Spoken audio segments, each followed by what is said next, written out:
दामाद्रुमदुंड पर, चीता मृगझुंड पर, भूषण वितुंड पर, जैसे मृगराज है। तेजोत्तम अंश पर, कन्हाजमि कंस पर, त्यों मलच्छ वंश पर, शेर शिवराज है, शेर शिवराज है। इन पंक्तियों के माध्यम से शिवाजी का यशोगान करने वाला कोई सामान्य मनुष्य नहीं, यह थे स्वामी विवेकानंद।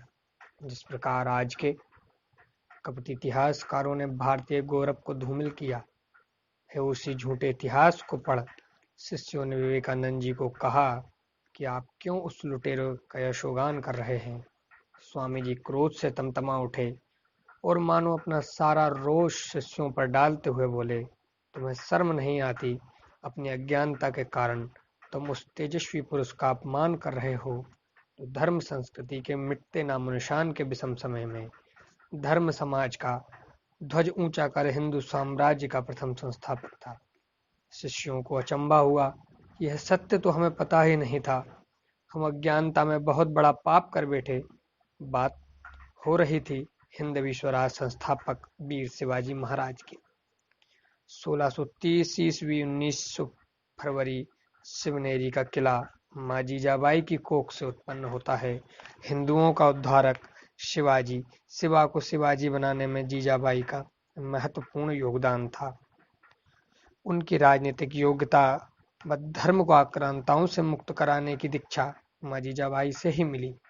पिता शाहजी की इच्छा रही कि शिवा सिंह साहब की भांति स्वतंत्र रूप से पले बड़े, इसलिए शिवाजी को शिवनेरी से पुणे भेजने की तैयारी पिता ने की। शिवाजी की देखभाल व प्रशिक्षण के लिए दादाजी कोणदेव को नियुक्त किया गया। माँ जीजाबाई, गुरु दादा जी की उत्तम शिक्षा ने शिवाजी को कम आयु में सामर्थ्यशाली बना दिया, किंतु वहीं दूसरी ओर पुणे को मुसलमानों के द्वारा नष्ट करना प्रारंभ कर दिया गया था। मुगल लुटेरे चारों ओर त्राहि त्राहि मचा रहे थे। स्वतंत्र हिंदू संस्थानें भी अपने आप को मुस्लिमीकरण होने से नहीं बचा पाई थी।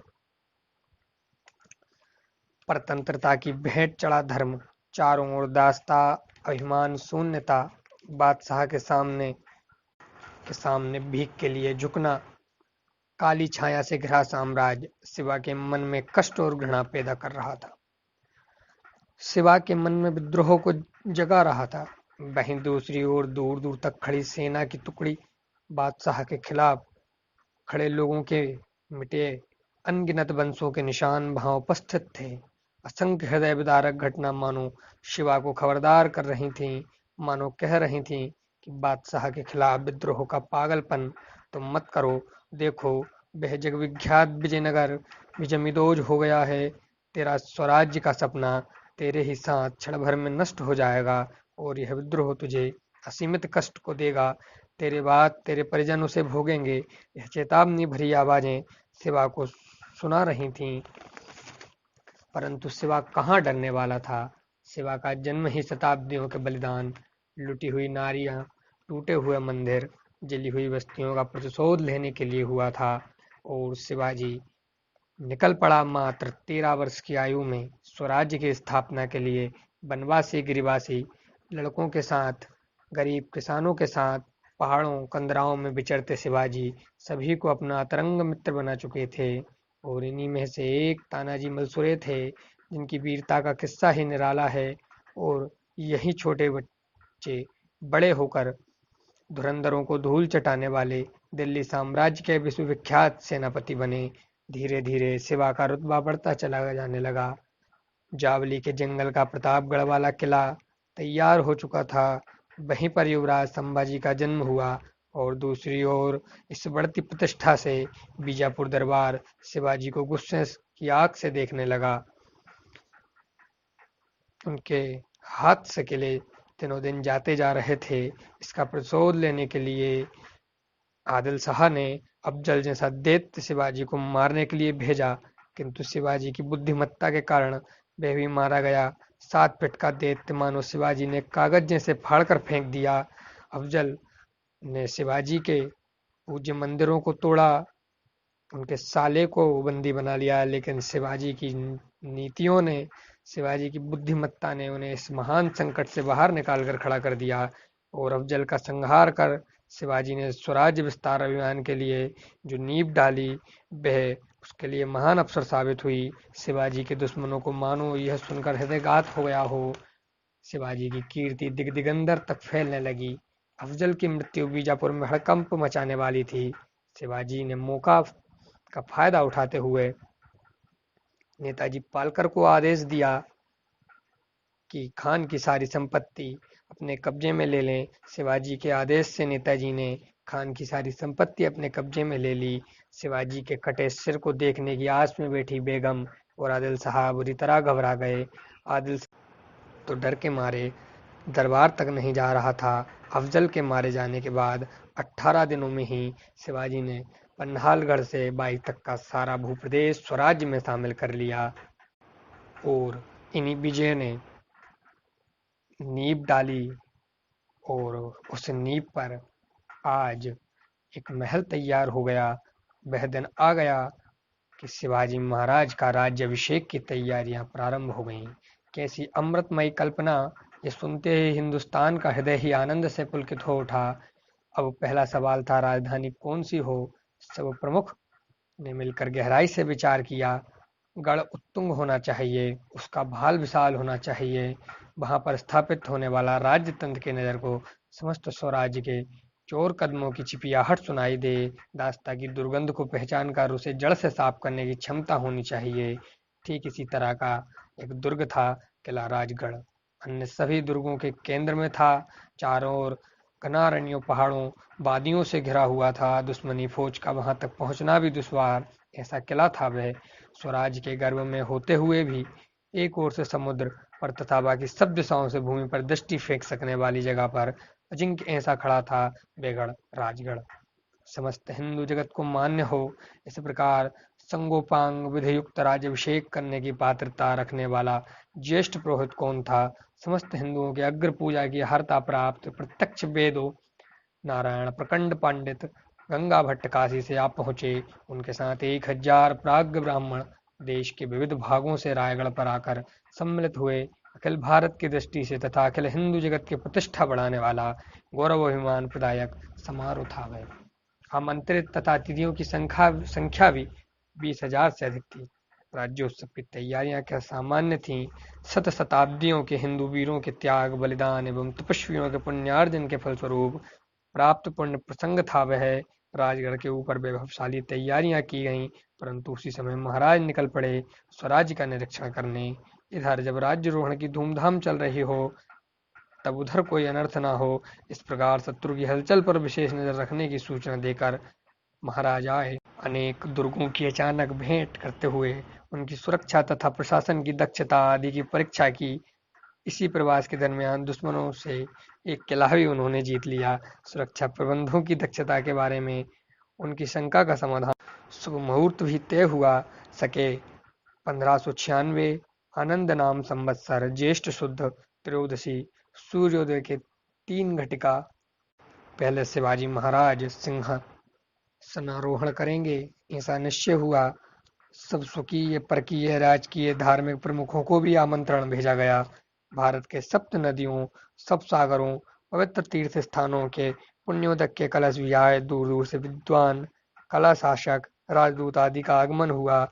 जीजाबाई आ पहुंची। राजगढ़ पर माता का आगमन हुआ। उस महामाता के जीवन के इस स्वर्ण क्षण की होड़ ले सकने वाला जीवन सार्थक का क्षण पूरे जगत के इतिहास में कोई दूसरा है क्या?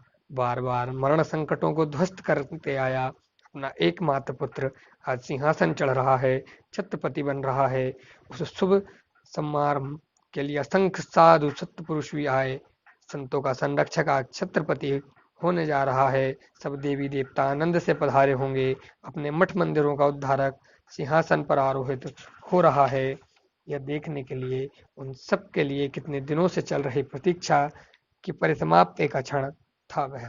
अब मुहूर्त समीप आया।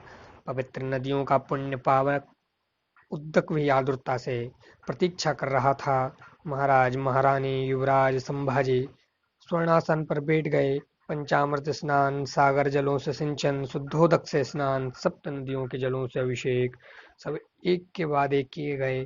आज उन नदियों का भी मद्भाग्य ही गंगे च यमुने चैव गोदावरी सरस्वती मंत्रोच्चार भी हो गया, तथापि उनमें से एक भी नदी स्वराज में अब तक समाविष्ट नहीं थी। उन सब नदियों ने अपनी मुक्ति के लिए महाराज के कानों में प्रार्थना की होगी। महाराज ने भी अभी वचन दिया होगा, चिंता ना करो, हमारा जीवन उद्देश्य ही वही है। तदनंतर सौभाग्यवती महिलाओं ने महाराज की आरती उतारी। उधर राज्यसभा में भी भरसक तैयारियां चल रही थी। अमोघ रीति से सिंहासन का श्रृंगार भी चला था।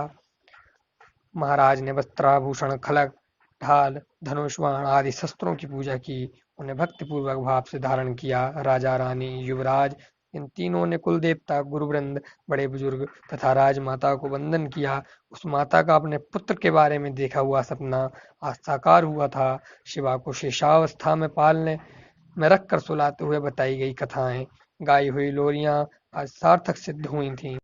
अष्टप्रधान, अंगरक्षक, आप्त सचिव, इनके साथ साक्षात मर्यादा पुरुषोत्तम श्री रामचंद्र के समान खड़ग को दंडधारी बनाकर महाराज ने राज्यसभा में प्रवेश किया। उस दिन राज्यसभा में दमक रहे प्राचीन भारतीय संस्कृति परंपरा का सुंदर दर्शन पाकर प्रजा समुदाय धन्य। पूर्व दिशा में स्वराज्य मंदिर के तोरण के रूप में तोरणगढ़ खड़ा था। 30 वर्ष पूर्व उस दुर्ग पर महाराज का बांधा विजय तोरण आज महाराज के सिंहासन रोहण का स्वागत कर रहा था।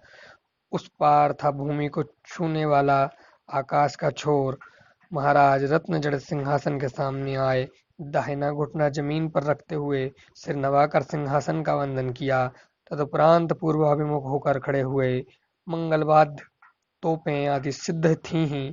हिंदवी स्वराज के परमोच्च सौभाग्य का क्षण गंगा भट्ट तथा उनके सब सहयोगी ऋत्विजों द्वारा उच्च स्वरों में वेद आनंद से पुलकित होकर सब सभा सदों की हजारों आंखें तदेक दृष्टि से शिवाजी महाराज पर टिकी थीं। सिंहासन को पद स्पर्श किए बिना ही महाराज उस पर विराजमान हुए। एक एक हजारों भाव भरित कंठों से शिवाजी महाराज की जय का गगन भेदी उद्घोष गूंज उठा। विविध वाद्य तथा सम्मान सूचक तोपें प्रचंड आवाज में गरज पड़ी। हिंदुस्तान में हिंदू सिंहासन फिर एक बार उभर आया है, वे अजय है, अमर है, ऐसा ही मानो वे सब बाहरी विश्व को बता रहे थे। दिल्ली का दिमाग दिगमूढ़ हुआ, बीजापुर के कान बहरे हुए, छत्रपति के ऊपर स्वर्ण वृष्टि हुई, पुष्प लताओं की वर्षा हुई, मंगल घोष, गायन, मंत्र, नृत्य, काव्य आदि का महापूर ही आया। आनंद का सागर उमड़ कर पूरे आकाश पर ही छा गया। कोई भी वर्णन अपूर्ण था, वर्णनातीत था। ऐसा भव्य दिव्य दृश्य चार प्रचंड दुश्मनों के सीने पर पैर रखकर यह स्वतंत्र हिंदू राज्य मस्तक उठाकर खड़ा हुआ। इंद्रप्रस्थ, देवनगरी, वारंगल, कन्नौजी, कर्णावती, विजयनगर आदि स्थानों पर कभी टूट पड़ा सिंहासन आज फिर से साकार हुआ। अब हिंदू युग, स्वतंत्र स्वाभिमान का युग, स्वधर्म स्वराज्य का युग आरंभ हुआ। प्रतिपक्ष चंद्रलेखेव वर्धिष्णु विश्ववंदिता, ऐसा अपने छुटपन में ही शिवाजी द्वारा प्रचलित की हुई मुद्रा आज वास्तव में राजमुद्रा बन गई, पूर्णार्थ सार्थक हो गई। सकल हिंदू जगत पर नवयुग की राजमुद्रा अंकित हो, इस प्रकार नए सिक्के का चलन प्रारंभ हुआ। हिंदू राज्याभिषेक उत्सव के इस महज्वल प्रसंग का वर्णन करने एक महायोगी स्वयं श्री समर्थ रामदास अपनी गुफा से बाहर आए। उस प्रसंग की महिमा का मुक्त कंठ से गायन किया। प्रत्यक्ष आनंद वन भुवन का ही निर्माण हुआ, ऐसा समर्थ ने पूरे विश्व को ही उद्घोषित किया। समर्थ ने गाया, जो स्वप्न में देखा साकार हुआ। धर्म संकट पापी द्वेदेशी दुष्टों का संहार हुआ। आनंद वन भुवन निर्माण हुआ। देश धर्म का उद्धार हुआ। तीर्थ क्षेत्र पावन हुए। स्नान संध्या की अनुकूलता हुई। आनंद वन भुवन निर्माण हुआ। शुद्ध अध्यात्म तेज प्रकट हुआ। मठ मंदिर ऊर्जित हुए। देव देवता पूजित हुए। आनंद वन भुवन निर्माण हुआ। गीत संगीत वाद्य गूंजे उठे। इच्छित सब साध्य हुआ। आनंद भुवन निर्माण हुआ। समर्थ रामदास जी की एक कविता वीर शिवाजी के राज्याभिषेक की घटनाओं को व्यक्त करती है। किस प्रकार महाराज शिवाजी ने दैत्यों के बीच में रह करके अपने धर्म की रक्षा के लिए निज प्राणों को कितनी ही बार दांव पर लगाया और हिंदवी स्वराज की स्थापना करी। आज इस शिवाजी के प्रसंग को सुन करके हमें प्रेरणा लेने की आवश्यकता है।